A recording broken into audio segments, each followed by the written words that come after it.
क्या मुश्तबा खामनाई ने United states के साथ पीस टॉक्स का सेकेंड राउंड करने से इनकार कर दिया है।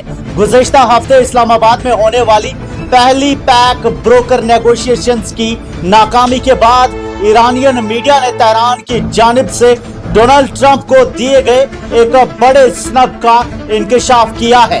ये सूरत हाल तब पैदा हुई जब ईरान ने इंतहाई अहम स्ट्रेट ऑफ हॉर्मुज को दोबारा खोला और फिर सिर्फ 24 घंटों के अंदर ही इसे दोबारा बंद कर दिया। IRGC से जुड़ी तस्नीम न्यूज एजेंसी के मुताबिक ईरान ने अब तक यूनाइटेड स्टेट्स के साथ अगले राउंड्स की टॉक्स पर इत्तेफाक नहीं किया है। रिपोर्ट में बताया गया है कि ईरान ने इसका जिम्मेदार ट्रंप की जानिब से ईरानियन पोर्ट्स की नेवल ब्लॉकेड और वॉशिंगटन की एलिजेड एक्सेसिव डिमांड्स को ठहराया है, जो इस्लामाबाद मुज़ाकरात के दौरान रखी गई थी। ईरान ने साफ तौर पर कहा है कि यूनाइटेड स्टेट्स की बेजा शराइत और एक्सेसिव डिमांड से बचना ही मुज़ाकरात जारी रखने के लिए एक बुनियादी शर्त थी। ईरानियन हुकाम का मानना है कि इस्लामिक रेजिम अब मजीद अनप्रोडक्टिव और ड्रॉन आउट नेगोशिएशंस में अपना वक्त जाया नहीं करना चाहती। तस्नीम की रिपोर्ट के मुताबिक ईरान का यह सख्त मौक़िफ़ वाज़ेह तौर पर यूएस ऑफिशियल्स तक पहुंचाया जा चुका है। इन कोशिशों का असल मकसद पहले एक तवील सीज़फायर कायम करना और फिर दोनों फरीकों को दोबारा मुज़ाकरात की मेज पर लाना है। दोनों जानिब के दरमियान एतमाद की शदीद कमी है, लेकिन डोनाल्ड ट्रंप ने कहा है कि अगर कोई काबिले अमल पीस एग्रीमेंट हो जाता है तो वो इस डील को साइन करने के लिए एक तारीखी दौरा भी कर सकते हैं। जब ट्रंप से पूछा गया कि क्या वो खुद इस डील को सील करने जाएंगे, तो उन्होंने हामी भरते हुए कहा कि अगर बात बन गई तो वो जरूर जाएंगे। एरिज़ोना में एक टर्निंग पॉइंट यूएसए इवेंट से खिताब करते हुए ट्रंप ने वाज़ेह किया कि स्ट्रेट ऑफ हॉर्मुज की ब्लॉकेड तब तक पूरी शिद्दत के साथ जारी रहेगी जब तक ईरान के साथ उनकी ट्रांजैक्शन 100% मुकम्मल और साइन नहीं हो जाती।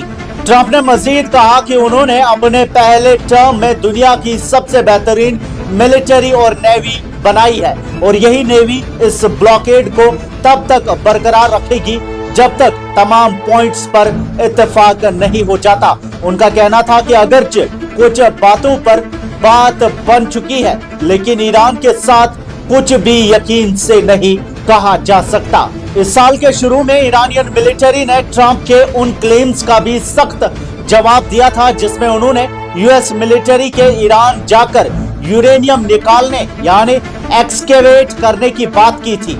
वॉशिंगटन डीसी को एक सख्त वार्निंग देते हुए IRGC ने कहा कि तेहरान कभी भी अपना यूरेनियम किसी के हवाले नहीं करेगा।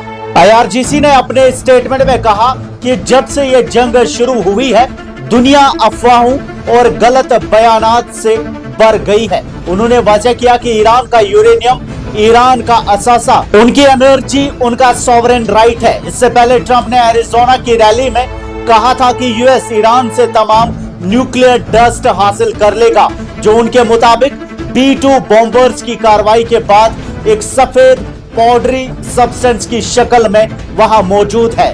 ट्रंप ने न्यूक्लियर डस्ट का लफ्ज उन न्यूक्लियर साइट्स के नीचे दबे हाईली एनरिच्ड यूरेनियम के लिए इस्तेमाल किया जिन पर पिछले साल की 12 दिन जंग के दौरान बमबारी की गई थी। उन्होंने क्लेम किया कि वो बड़े एक्सकेवेटर्स के साथ ईरान जाएंगे और ये तमाम मादा वापस यूएसए ले आएंगे। ताहम ईरानियन फॉरेन मिनिस्ट्री ने इन तमाम बातों को खारिज करते हुए कहा है कि ईरान का यूरेनियम कहीं ट्रांसफर नहीं किया जाएगा। उन्होंने कहा कि जिस तरह ईरान की मिट्टी मुकद्दस है, वैसे ही ये मामला भी उनके लिए इंतहाई अहमियत रखता है। ईरान ने नेवल ब्लॉकेड को सीज़फायर की खिलाफ वर्जी करार देते हुए कहा है कि वो इसका मुनासिब जवाब देने के लिए तैयार है और स्ट्रेट ऑफ हॉर्मुज के हवाले से जरूरी इक़दामात उठाए जाएंगे। आपकी क्या राय है, कमेंट्स में हमें जरूर बताएं। मजीद अपडेट्स आप तक पहुंचाते रहेंगे। फिलहाल के लिए इतना ही, शुक्रिया।